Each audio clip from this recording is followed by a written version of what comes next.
오늘 역대상 7장 1절에서 40절 말씀을 가지고 기억하시는 하나님, 기억하시는 하나님이라는 제목으로 하나님 말씀 나누겠습니다. 오늘 본문은 6지파의 족보입니다. 그 6지파가 이사갈, 베냐민, 납달리, 므낫세 같은 경우에는 반반씩 걸쳐 있죠. 요단강 동편에도 있고 요단강 서편에도 반반씩 걸쳐 있고, 그래서 엊그저께 므낫세는 한번 나왔죠. 근데 오늘 요단강 다른 쪽에 사는 지파 나옵니다. 그리고 에브라임, 그리고 아셀, 이렇게 6지파, 정확하게는 5지파 반에 대한 족보 이야기입니다. 오늘 족보에서 보여지는 특징이 있는데 이를 가지고 크게 두 가지로 여러분들과 은혜를 나누고자 합니다. 첫 번째는 주님은 돌아온 자를 기억하신다라는 것입니다. 오늘 족보에 소개된 6지파의 공통점이 뭡니까? 모두 다 북왕국 이스라엘에 속한 지파라는 거예요. 여러분, 이 역대 기서를 기록할 때 배경은 이스라엘 백성들이 바벨론 포로 70년 포로 생활이 끝나고 돌아왔을 때입니다. 오늘 마침 주일 낮 예배 때 다니엘서 나눴죠. 다니엘서의 배경이에요. 자, 나라가 망했습니다. 70년 포로 생활했습니다. 다시 돌아왔습니다. 폐허가 되었죠. 그때 필요한 게 뭡니까? 하나됨이에요. 우리는 한 민족이다. 하나님이 우리의 아버지이시다. 그런 공동체성, 그러한 정체성을 가지고 다시 하나님의 백성답게 재건해야 되는데 그때 필요한 게 뭡니까? 바로 역대기서를 쓴 거예요. 왜? 우리는 하나라고. 하나님이 우리를 사랑하신다고. 하나님이 우리를 버린 게 아니라 우리가 죄를 지어서 이렇게 고난을 당한 거고, 고난은 당할지언정 하나님은 버리지 않고 다시 우리를 깨닫게 하시고 훈련시켜서 다시 하나님의 나라, 하나님의 백성으로 세워나가길 원하신다라는 것을 고취시키기 위해서 쓴 책이 바로 역대기서입니다. 그래서 확실치는 않지만 역대기서를 쓴 사람은 에스라였을 거다라고 말합니다. 자, 그렇다면 여기 족보 이야기를 할 때, 그리고 역대기서를 보면 제일 중요한 게 뭡니까? 다윗 왕조예요. 다윗 왕조를 계속해서 추적하면서 써야 되고 말해야 됩니다. 자, 왜 그렇습니까? 다윗 왕조가 정통성 있는 민족이기 때문이에요. 여러분, 사사시대가 끝나고 왕국시대가 시작됐죠. 첫 번째 왕이 누굽니까? 이스라엘의 사울 왕이었어요. 사울 왕 다음이 누구죠? 다윗 왕이었습니다. 다윗 왕 다음이 누굽니까? 솔로몬 왕이에요. 그런데 솔로몬 때 죄를 졌죠. 마지막 때 1,000명의 후궁을 드리고, 여자 후궁을 드린 게 문제가 아니라 그 나라에 사는 그 왕비들이 갖고 온 우상들을 다 받아들인 거예요. 하나님 앞에 솔로몬이 마지막에 큰 죄를 범했어요. 그러나 솔로몬 때문에, 솔로몬이 한 일, 은혜를 생각해서, 더욱이 아버지 다윗을 생각해서 솔로몬 때에는 그냥 두고, 그렇지만 죄는 대가가 있어요. 그 다음 해 솔로몬 다음 때 나라를 갈라지게 했다라고 말씀합니다. 그래서 솔로몬 왕 다음에 나라가 갈라지죠. 솔로몬의 죄로 말미암아 어떻게 갈라집니까? 북이스라엘과 남유다로 우리나라 북한과 남한처럼 갈라져요. 북쪽은 여로보암이라는 사람을 중심으로 10지파가 하나가 되어 나라가 형성됩니다. 그게 북이스라엘이에요. 남쪽은 누구요? 르호보암을 중심으로 나라가 형성됩니다. 그런데 솔로몬의 아들이 누굽니까? 남쪽의 르호보암이에요. 그래서 남쪽이 정통성을 가지고 있는 거예요. 계속 다윗, 솔로몬, 르호보암 이렇게. 북쪽은 정통성이 없는 거예요. 더욱이 북쪽은 정통성도 없는 뿐만 아니라 하나님 앞에 시작부터 죄를 지어서 일찍이 아수르라는 나라를 통해서 심판받아 망해버렸어요. 그나마 남쪽은 선한 왕이 있었고 하나님 앞에 착한 믿음의 길을 걸어갔기 때문에 정통성이 이어지는 거예요. 자, 다시 이 역대기서를 기록할 때 너희는 하나님의 백성이고 다윗의 후손이다 라고 말한다면 다윗 족보만 기록하면 돼요. 다시 말하면 유다 족보만 기록하면 돼요. 그런데 여기 오늘 읽은 7장의 6지파는 다 북이스라엘에 속한 지파예요. 그들을 기록할 필요가 없는데 그들을 다 기록한다는 것은 우리에게 무슨 메시지를 줄까요? 하나님은 돌아온 자를 다 받아주시고 기억하신다는 거예요. 우리의 과거가 아무리 죄악되었고 아무리 부끄럽고 추악할지라도 주님은 돌아온 자를 다 기억하신다는 거예요. 바벨론 포로 생활 끝나고 이스라엘로 귀환한 돌아온 사람들 가운데는 남유다 사람들도 있었지만 북이스라엘 지파에 과거에 이미 멸망했던 그 흩어진 그 지파 사람들도 있었는데 그들이 돌아온 것을 주님은 기억하고 하나하나 기록하고 있다는 거예요. 그러므로 사랑하는 여러분, 하나님의 사랑은 못 용서할 죄가 없습니다. 우리가 어떤 죄와 부끄러운 일이 있을지라도 날마다 주님 앞에 천부여 의지 없어서 손들고 대신 빨리 고난과 고통의 시간이 길어지기 전에 빨리 돌아올 수 있는 지혜와 믿음이 있기를 주님의 이름으로 축원합니다. 이사야서 1장 18절에 여호와께서 말씀하시되 오라 우리가 서로 변론하자. 너희 죄가 주홍 같을지라도 눈과 같이 희어질 것이요 진홍같이 붉을지라도 양털같이 되리라. 신명기 30장 2절 4절에 보면 너와 내 자손이 내 하나님 여호와께로 돌아와 내가 오늘날 내게 명한 것을 온전히 따라서 마음을 다하고 성품을 다하 여호와의 말씀을 순종하면 내 하나님 여호와께서 마음을 돌이키시고 너를 긍휼히 여기사 내 포로를 돌리시되 내 하나님 여호와께서 너를 흩으신 그 모든 백성 중에서 너를 모으시리니 너의 쫓겨간 자들이 하늘가에 있을지라도 내 하나님 여호와께서 거기서 너를 모으실 것이며 거기서부터 너를 이끄실 것이라. 주님 앞에 돌아오는 자를 기억한다는 것 기억하고 저와 여러분들 날마다 주님 앞에 돌아올 수 있게 되기를 바랍니다. 두 번째로 주님은 믿음으로 산 자를 기억하십니다. 자, 우리는 주님 앞에 돌아왔어요. 그거는 기본인데 어쩌면 이 두 번째가 더 중요하겠죠. 우리가 지금 족보를 보고 있습니다. 그런데 이 족보를 보면 한 사람도 빠짐없이 기록되어 있습니까? 아니에요. 한 사람도 빠짐없이 기록하려면 이 족보 분량이 모자라요. 여기서는 빠진 사람들도 있고 기록된 사람들도 있다라는 거예요. 그걸 하나 주목해야 되고 또 하나 족보의 분량이 지파마다 다릅니다. 오늘 본문에 나온 지파 중에 이 족보 중에 가장 짧게 기록된 지파가 있어요. 어떤 지파일까요? 납달리 지파입니다. 7장 13절 보십시오. 딱 한 절이에요. 함께 읽겠습니다. 시작. 납달리의 아들들은 야시엘과 구니와 예셀과 살로민이 이는 비라의 손자들아. 끝. 없어요. 한 절이에요. 납달리 지파에 대한 기록은 한 절입니다. 무슨 말일까요? 할 말이 없다라는 거예요. 여러분, 하나님 보시기에 납달리에 대해서는 할 말이 없어요. 그런 의미에서 먼저 축복합니다. 여러분, 하나님이 보실 때 할 말이 많은 인생 사시기를 주님의 이름으로 축원합니다. 하나님이 김영진 목사 누구 낳고 그다음 할 말이 없네 이거예요. 이거 납달리 얘네들 그냥 애 낳고 그냥 할 말이 없네 이거예요. 다른 지파들은 길어요. 레위 지파 같은 경우는 어제 6장 한 장 전체를 차지해요. 여러분 내일 새벽 기도 때 살펴볼 8장을 보십시오. 베냐민 지파는 여기서 한번 언급했는데 또 8장에서 베냐민 지파 이야기가 길게 나와요. 이 족보를 보면 모든 지파마다 한 사람도 빠짐없이 기록한 게 아니라 분명히 거기에는 분량이 다르고 기록된 사람이 다르고 그런 의도가 있다라는 거예요. 그러므로 다시 한번 먼저 축복합니다. 하나님이 보실 때 저와 여러분을 보실 때 할 말이 참 많은 인생, 그런 인생 되기를 주님의 이름으로 축원합니다. 자, 그렇다면 하나님이 보실 때 할 말이 많은 인생은 어떤 인생일까요? 믿음의 믿음. 하나님이 우리가 성공한 거 보십니까? 여러분 성경 읽을 때 누구는 재벌이었더라 뭐 이런 얘기 있어요?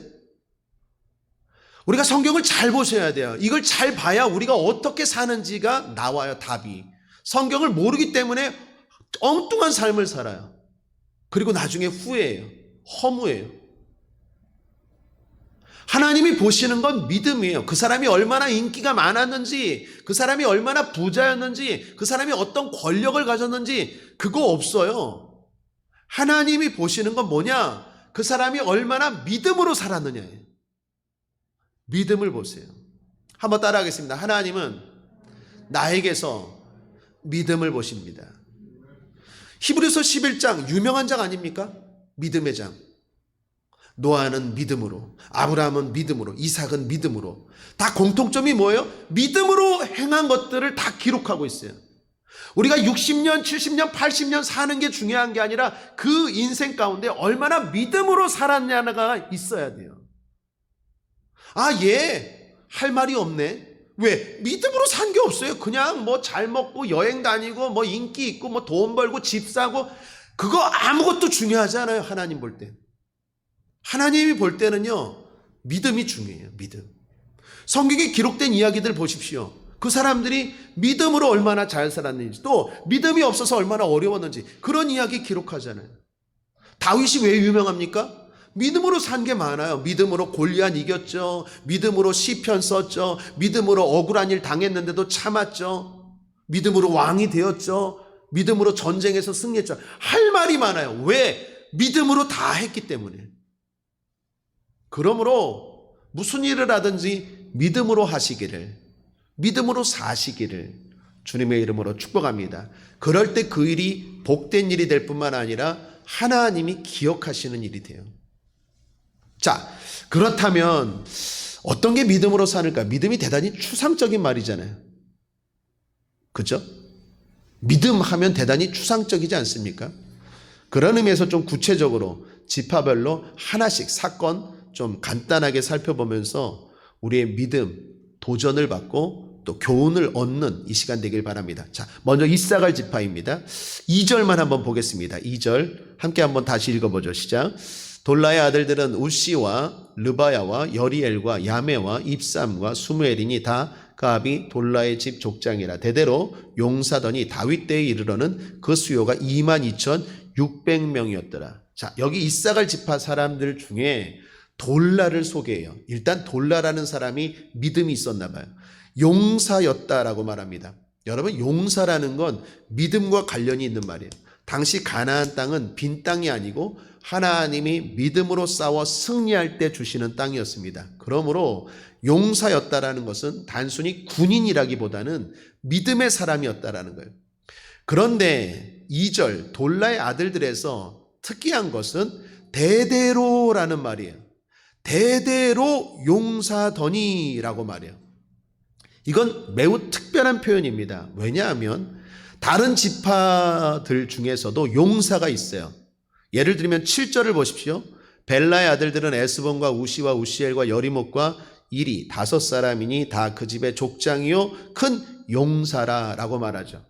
그냥 용사라고 말하지 대대로 용사더라라는 말은 없어요.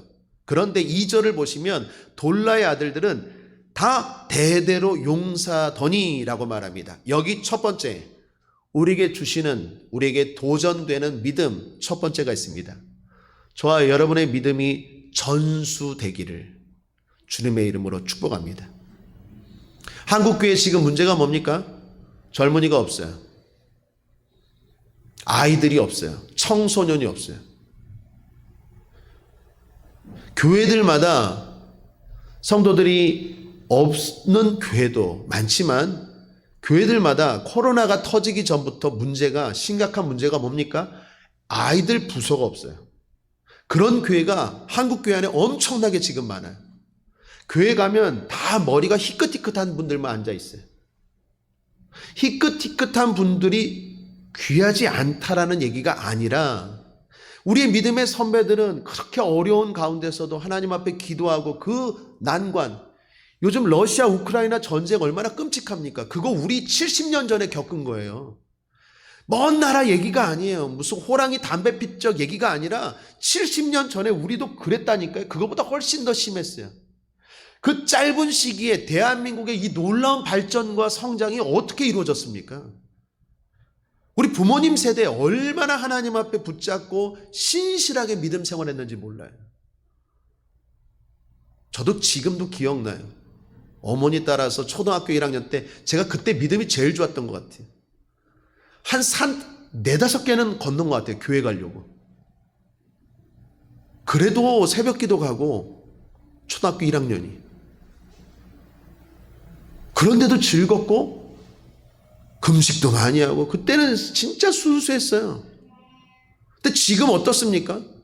우리 그렇게 열정적이었던 믿음의 부모님들이 믿음의 전수가 안 이루어져요. 끊어진 거예요. 그런 의미에서 우리 국제하모니계 성도님들 축복합니다. 여러분의 집안이 대대로 하나님이 기억하시고 하나님의 믿음의 복이 이어지는 집안 되기를 주님의 이름으로 축원합니다. 돌라 집안입니다. 이사갈 지파 중에서 돌라 집안, 전수되는 믿음이에요. 자, 두 번째 베냐민 지파입니다. 여러분, 베냐민 하면 무엇으로 유명할까요? 가장 약한 지파입니다. 이스라엘의 최초 왕 사울 왕이 처음에 자기를 소개할 때 이렇게 말합니다. 나는 가장 작은 자입니다 라고 말하는데, 그때 그 의미는 자신이 속한 베냐민 지파가 작다라는 의미입니다. 베냐민은 야곱의 12아들 중에서 마지막 12번째 아들이에요. 그러니까 막내 아들입니다. 그래서 작기도 했지만 이들이 작게 된 이유가 있어요. 사사기에 보면 한 레위인이 아내와 함께 베냐민 지파 지경을 지나가는데 끔찍한 일을 당해요. 레위의 아내가 성폭행을 당하고 버림을 받습니다. 죽임을 당해요. 그때 레위가 오늘 세상 말로 뚜껑이 열렸어요. 그 아내를 12조각으로 분리해서 토막내서 다른 지파에 그 시신을 보내요. 그리고 자기의 억울함과 불행을 고합니다. 우리 새벽기도 열심히 드렸던 분들은 기억할 거예요. 이런 일을 당했다고. 불황자를 만나서 이런 일을 당했다고. 그것도 하나님의 백성, 하나님 나라에서. 그때 다른 12지파들이 화가 났어요. 그래서 힘을 연합해서 베냐민 지파에게 와서 말했어요. 그 불황자들 내놓으라고. 우리 하나님을 믿는 나라에서 이런 일은 있을 수 없다고. 어떻게 다른 지파 사람이 지나가는데 그 아내를 빼앗고 성폭행하고 더구나 죽여버렸어요.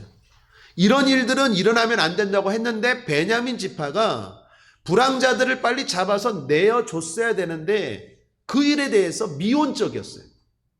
그래서 12지파가 힘을 모아서 베냐민과 전쟁을 합니다. 그때 베냐민 지파가 완전히 끝장날 뻔했어요. 그러나 다른 지파들이 그래도 하나님이 12지파에서 세웠는데 진멸하면 되겠느냐 해서 다 죽이지는 않고 궁유를 마지막에 베풀어서 베냐민의 장정이 600명밖에 안 남아요. 그게 사사기의 기록이에요. 그때부터 베냐민 지파는요 아주 약한 지파였어요. 인구가 적어요. 그래서 베냐민 하면 약한 지파예요. 그런데 놀라운 건 자, 베냐민이 우리에게 주는 도전, 믿음입니다. 점점 갈수록 역전이 돼요. 왜? 믿음이. 점점 중요한 인물들이 나오고 지파의 힘이 세워져가요. 왜? 과거는 연약하고 시작은 초라했지만 점점 그들이 믿음으로 역전되어 나아가요. 우리 국제하모니계 성도님들의 가정이 삶이 그렇게 되기를 주님의 이름으로 축원합니다. 그래서 베냐민 지파 가운데 이스라엘 최초 왕 사울이 나오고요. 여러분, 에스더 아시죠? 성경 에스더. 그 에스더도 베냐민 지파고요. 더 중요한 건 신약 성경에 13권을 썼고 3번에 걸친 전도여행을 갖고 온 사도 바울이 바로 베냐민 지파예요. 베냐민 지파하면 시작은 약했지만 역전된 인생. 혹시라도 여러분의 가문이 우상 가문이고 내세울 것 없는 가문이고 초라한 가문일지라도 베냐민을 보시고 도전받게 되기를 주님의 이름으로 축원합니다. 나아가기에 달렸어요. 내가 믿음으로 살면 얼마든지 역전될 수 있어요. 베냐민 지파가 우리에게 주는 도전입니다. 세 번째, 므낫세입니다. 여러분, 므낫세 하면 유명한 사람들이 나와요. 15절을 보십시오. 15절 함께 읽겠습니다. 시작. 마길은 훈밈과 수밈의 누이 마아가라 하는 이에게 장가 들었더라. 므낫세의 둘째 아들의 이름은 슬로브앗이니 슬로브앗은 딸들만 낳았으며, 여기 슬로브앗 딸들 아주 유명한 사람들이죠. 슬로브앗 딸 하면 무슨 이야기가 있습니까? 이 슬로브앗이 아들을 못 낳았어요. 출애굽해서 광야에서 아들을 못 낳고 딸만 낳다가 죽어버렸어요. 가나안 땅에 가서 땅 분배를 받는데 슬로브앗은 아들이 없다고 해서 땅을 못 받을 상황에 처했어요. 이때 슬로브앗 딸들이 모세에게 나가서 요구합니다. 이거 불공평하고 억울합니다. 우리 아버지가 죄를 지은 것도 아니고 아들을 못 낳았다고 땅을 안 주면 그 가문은 사라지는 거예요. 딸들은 다 시집가서 그냥 그 가문은 사라지는 건데 우리 아버지가 아들을 못 낳았다고 우리 가문 자체가 사라지는 건 이건 너무 억울하고 불공평합니다 라고 슬로바 딸들이 모세에게 요구하는데 그걸 하나님이 기뻐 받으세요. 그리고 그 땅을 허락하세요. 그때부터 슬로바 딸들 하면 아주 유명한 사람들이 돼요. 여러분, 슬로바 딸들이 여기 족보에 나옵니다. 이 딸들을 통해서 우리에게 주는 믿음에 대한 교훈이 뭘까요? 침노하는 믿음, 구하는 믿음, 도전하는 믿음. 우리 국제아모니교 모든 성도님들 기도하시길 바랍니다. 간구하시길 바랍니다. 하나님 앞에 요구하시길 바랍니다. 하나님 주시옵소서. 하나님 이거 맞지 않습니까? 하나님 주시옵소서. 구하십시오. 이 슬로바 딸들처럼 구하는 믿음 되기를 주님의 이름으로 축원합니다. 네 번째, 에브라임의 믿음입니다. 에브라임은 23절을 보죠. 함께 읽겠습니다. 시작. 그 후에 에브라임이 그 아내와 동침하였더니 아내가 잉태하여 아들을 낳으니 그 집이 재앙을 받았으므로 그 이름을 부리아라 하였더라. 에브라임 가문은요, 지파는 초기에 아주 큰 아픔이 있었어요. 재앙이 있었대요. 불행이 있었어요. 이 재앙이 뭔지는 몰라요. 그런데 오늘 성경이 기록하고 있어요. 재앙이 너무 심해서 아들을 낳았는데 이름을 부리아라고 줬어요. 부리아라는 뜻이 뭐냐? 재앙, 불행이라는 뜻이에요. 얼마나 불행이 컸으면, 얼마나 재앙이 컸으면 자녀 이름을 부리아라고 줬어요. 왜요? 다시는 그런 일이 있지 않기를 바라는 마음에서. 마치 역대상 4장의 야베스와 같아요. 야베스 할 때 야베스는 고통, 수고라는 뜻이죠. 여기는 더 그것보다도 심한 아픔이고 고통이었대. 불행입니다. 재앙이었어요. 그런데 중요한 건 그 후에 에브라임이 그 아내와 동침하였더니 아내가 잉태하여 아들을 낳으니 그 집이 재앙을 받았으므로 그 이름을 부리아라 했다. 다시 말하면 재앙을 받았어요. 불행하게 되었는데 다시 아들을 낳았대요. 그 말은 무슨 말입니까? 그 재앙에도 불구하고 그 불행에도 불구하고 다시 시작했다라는 거예요. 아들을 낳았다라는 것은 그냥 단순한 아들만이 아니라 구약 성경에서는 축복을 말해요. 재앙을 만나고 불행을 당했지만 다시 도전하여서 하나님 앞에 축복을 받았다라는 거예요. 사랑하는 여러분, 여러분의 삶에 재앙이 없게 되길 바랍니다. 불행이 없게 되길 바랍니다. 코로나에도 걸리지 않게 되길 바랍니다. 교통사고도 없게 되길 바랍니다. 사기도 안 당하길 바랍니다. 보이스피싱도 안 당하길 바랍니다. 그러나 설령 그런 일이 있을지라도 또 하나 주식도 안 떨어지길 바랍니다. 그러나 설령 그런 일이 있을지라도 여러분 다시 도전하시기를. 부리아 잊지 마십시오. 부리아. 나는 재앙을 만나고 불행을 당했지만 거기에서 내 삶을 끝내지 않고 다시 시작했던 그 에브라임 부리아 사람 기억하시고 늘 도전하는 저와 여러분 되기를 주님의 이름으로 축원합니다. 자, 마지막 아셀입니다. 아셀은요 40절을 보죠. 40절을 보면 아셀 자손으로서 싸움에 나갈 만한 큰 용사가 11,000명이었다고 합니다. 이 대단히 작은 숫자였어요. 11,000명은. 이렇게 작게 된 이유가 아셀 지파가 차지한 땅을 제대로 기업으로 만들지 못했다라는 거예요. 즉 하나님이 기업을 주셨는데 믿음으로 그걸 잘 지키지 못했다라는 거예요. 그래서 용사가 11,000명밖에 없었다라는 거예요. 용기 있게 믿음으로 산 사람들이 그만큼 적었다라는 것입니다. 상황이 좋지 않아요. 믿음으로 산 사람들이 별로 없어요. 11,000명밖에 없어요. 그런데 그들 중에서도 용기 있게 믿음으로 산 사람들이 있었다라는 거예요. 그들이 하나님 앞에 기억되었어요. 그런 점에서 성경 30절을 보십시오. 자, 함께 읽어볼까요? 시작. 아셀의 아들들은 임나와 이스와와 이스위와 부리아요. 저희의 매제는 세라며. 아셀의 아들들이 나오는데 임나와 이스와와 이스위와 부리아와 그런데 이 아들 중에서 그 다음에 누굴 소개합니까? 부리아를 소개해요. 자, 부리아는 막내예요. 그죠? 31절을 보세요. 함께 읽겠습니다. 시작. 부리아의 아들들은 헤벨과 말기엘이니 말기엘은 비르사잇의 아비며 라고 나와요. 자, 순서를 보십시오. 아셀의 아들들이 임나, 이스와, 이스위, 부리아 이렇게 4명인데 그들의 자손을 다 기록하는 게 아니라 그들 중에서 막내인 부리아를 그 다음 소개해요. 부리아의 아들이 있는데 헤벨과 말기엘이래요. 그런데 헤벨과 말기엘 중에서는 또 누굴 소개합니까? 32절. 헤벨은 이라고 나오죠. 헤벨은 야물렉과 소멜과 호담과 저희의 매제 수아를 낳았으며, 이런 식으로 잘 보시면 그 아들들을 다 소개하는 게 아니라 거기서 특별히 소개되는 사람들이 있어요. 무슨 말일까요? 믿음이 연약한 환경이에요. 믿음으로 산 사람들이 별로 없어요. 그러나 그 중에서도 굴하지 않고 믿음으로 산 사람들을 하나님이 어떻게 해요? 기억하신다라는 거예요. 그리고 그 사람들의 후손을 특별히 기록하고 있다는 거예요. 그 사람들은 장자만이 아니에요. 부리아 같은 경우에는 막내고요. 헤벨은 첫째지만 상관이 없어요. 오늘 우리도 마찬가지입니다.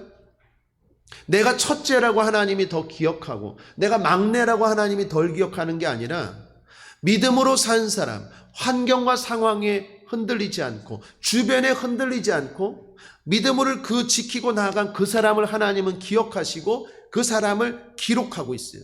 성경에 기록되었다는 것은 하나님 나라 생명책에도 기록되었다는 거예요. 하나님 나라 상급책에도 기록된다는 거예요. 누가 기록됩니까? 주변에 믿음이 없는 사람들과 동화되어서 흔들리지 않고 자기의 믿음을 지켜나간 그 사람들을 기억한다는 거예요. 여러분, 말씀을 정리합니다. 오늘 2가지 나누었어요. 기억하시는 하나님. 하나님이 어떤 자들을 기억하십니까? 어떤 죄에도 불구하고 주님 앞에 빨리 돌아오는 자, 주님 기억하시고 받아주시는 줄 믿습니다. 주님이 어떤 자를 기억하십니까? 믿음으로 산 사람을 기억해요. 부자 기억하지 않아요. 성공한 사람 중요하지 않아요. 믿음으로 그 속에서 일을 하고 믿음으로 부자가 되고 믿음으로 권력을 잡고 믿음으로 산 사람, 하나님이 준 부를 가지고 하나님이 준 힘을 가지고 믿음으로 산 사람들을 기억해요. 특별히 그런 믿음 가운데 구체적으로 전수되는 믿음 하나님 귀하게 보세요. 그런 의미에서 축복합니다. 여러분의 믿음의 가문이 계속 전수되길 바랍니다. 베냐민처럼 시작은 미약했지만 어떻게 해요? 역전되는 믿음 하나님이 귀하게 보세요. 여러분 역전되기를 바랍니다. 므낫세처럼 슬로브앗의 딸들 침노하는 믿음, 구하는 믿음 하나님 귀하게 보세요. 가만히 앉아있지 마십시오. 세월 탓하면서 환경 탓하면서 코로나 이야기하면서 주저앉아 있지 마시고 천국은 침노하는 자가 빼앗는다는 적극적인 믿음을 가지고 구하고 찾고 두드리시기를 바랍니다. 에브라임처럼 부리아 큰 불행을 만나도 털털 털어버리고 다시 시작하는 회복의 믿음, 강력한 믿음 하나님이 기뻐하세요. 그리고 마지막 아셀, 다른 사람들이 다 흔들려도 흔들리지 않고 자기의 믿음을 지켜간 그 한 사람 한 사람을 하나님은 기억하시고 기록하시는 줄 믿습니다. 저와 여러분들이 그러한 믿음으로 사시기를 주님의 이름으로 축원합니다. 아멘. 기도하겠습니다. 하나님 아버지, 하나님이 기억하는 우리 모든 국제 하모닉의 성도들 되게 하여 주옵소서. 아버지 하나님, 어떤 자들을 기억하시는지 오늘 구체적으로 아버지 부족하지만 살펴보았습니다. 우리도 이러한 믿음의 사람 되게 하여 주시옵소서. 그래서 하나님 앞에 잘했다 칭찬받고 뿐만 아니라 복받고 상받는 우리 인생 되게 하여 주시옵소서. 감사드리며 예수님의 이름으로 축복하고 기도했습니다. 아멘.